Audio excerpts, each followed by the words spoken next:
Human rights is, geez, that's a good question. Human rights. Well, that's a tough one. Wow. I don't even know how to give that a definition. I would probably have to do a little bit of homework or something. Yeah, any right that I think just as a normal, human, any... The rights that humans have. Oh, that's a very large debate. Tú le puedes preguntar a 20 personas y te van a dar 20 diferentes opiniones. Non saprei, una domanda complicatissima. We just take them for granted that they're there, but we don't even consider what they are.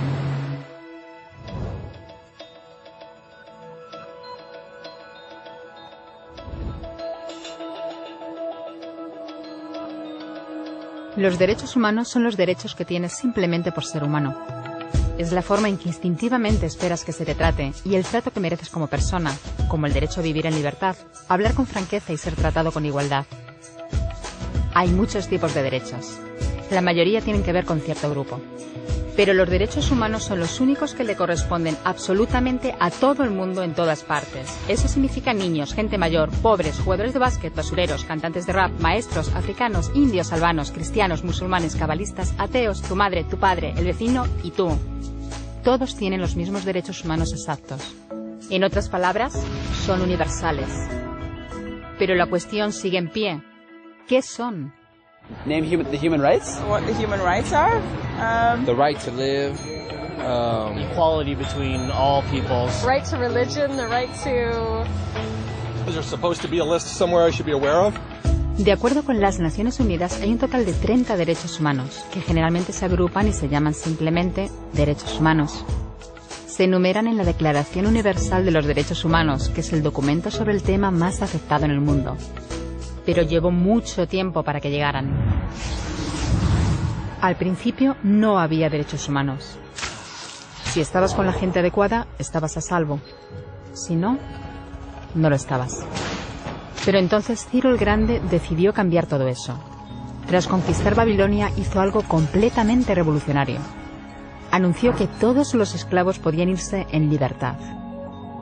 También dijo que la gente era libre de elegir su religión, sin importar de qué grupo fueran parte. Documentaron sus palabras en una tablilla de arcilla, conocida como el cilindro de Ciro, y así sin más nacieron los derechos humanos. La idea se extendió rápidamente, hasta Grecia, la India y al final hasta Roma.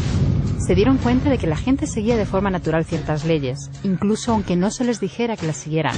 Llamaron a esto derecho natural. Pero siguió siendo pisoteado por quienes se encontraban en el poder. No fue hasta 1000 años más tarde en Inglaterra donde finalmente hicieron que el rey estuviera de acuerdo en que nadie podía invalidar los derechos de la gente, ni siquiera un rey. Los derechos de la gente fueron finalmente reconocidos y estaban ahora a salvo de los que estaban en el poder. Hasta cierto punto. Todavía hizo falta que un grupo de rebeldes británicos declarara su independencia antes de que el rey entendiera que todos los hombres han sido creados iguales. Es decir, no es que a él le gustara la idea, sino que no pudo pararles, y así nació América. Los franceses siguieron inmediatamente con su propia revolución por sus propios derechos. Su lista era más larga e insistían en que esos derechos no eran solo inventados, eran naturales. El concepto romano de derecho natural se había convertido en derechos naturales. Por desgracia, no todo el mundo estaba tan entusiasmado.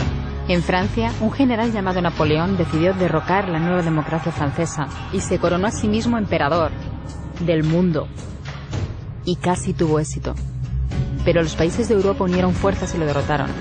Y los derechos humanos eran una vez más un tema candente. Se redactaron acuerdos internacionales garantizando ampliamente muchos derechos por toda Europa. Pero solo a través de Europa.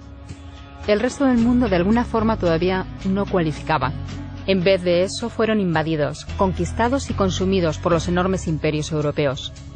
Pero entonces un joven abogado de la India decidió que ya había sido bastante. Se llamaba Mahatma Gandhi y frente a la violencia insistió en que toda la gente en la tierra tenía derechos, no solo en Europa.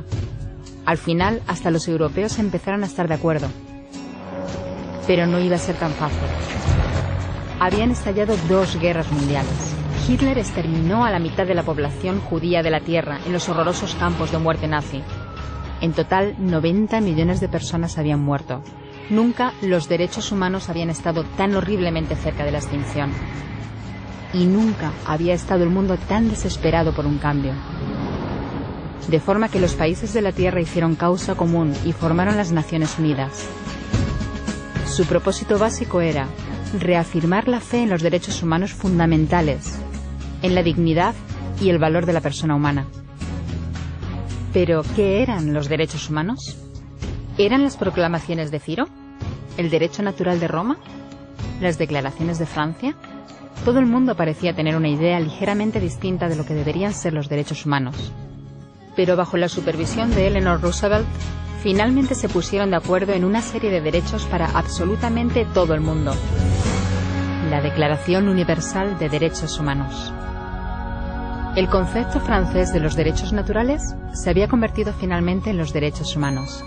Así que, en resumen, al principio solo unos cuantos afortunados tenían derecho alguno, hasta que uno de ellos decidió, oye, otra gente también debería tener derechos, lo que fue estupendo, salvo que no todo el mundo estuvo de acuerdo, y solo que llevó unos cuantos miles de años de lucha, declaraciones y más lucha hasta que finalmente todo el mundo estuvo de acuerdo en que los derechos humanos deberían ser para todos, y vivieron felices y comieron perdices. Salvo que hay un pequeño problema. Si la gente tiene derecho a la comida y el cobijo, ¿por qué hay 16.000 niños muriendo de hambre cada día? 1 cada 5 segundos. Si la gente tiene libertad de expresión, ¿por qué hay miles de personas en prisión por hablar claro? Si la gente tiene derecho a la educación, ¿por qué hay más de 1.000 millones de adultos incapaces de leer? Si la esclavitud ha sido abolida verdaderamente, ¿por qué hay 27 millones de personas todavía esclavizadas hoy en día? Más del doble de las que había en el siglo XIX. El hecho es que, cuando se firmó, la Declaración Universal de los Derechos Humanos no tenía la fuerza de la ley, era opcional. Y a pesar de muchos más documentos, convenciones, tratados y leyes, todavía es poco más que palabras en una página. Así que la cuestión es, ¿quién hará que esas palabras sean una realidad? I have a dream today. Cuando el Dr. King se manifestó en pro de la igualdad racial, se estaba manifestando por los derechos que las Naciones Unidas habían garantizado hacía casi 2 décadas. Pero con todo, se manifestó. Cuando Nelson Mandela defendió la justicia social en la década de 1990, su país ya había estado de acuerdo en abolir esa discriminación desde hacía ya casi 40 años. Pero con todo, él luchó. Los que luchan hoy en día contra la tortura, la pobreza y la discriminación no son gigantes o superhéroes.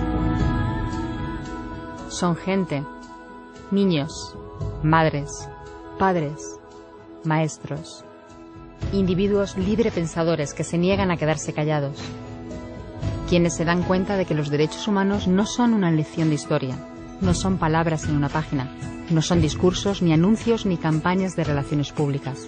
Son las elecciones que hacemos cada día como seres humanos.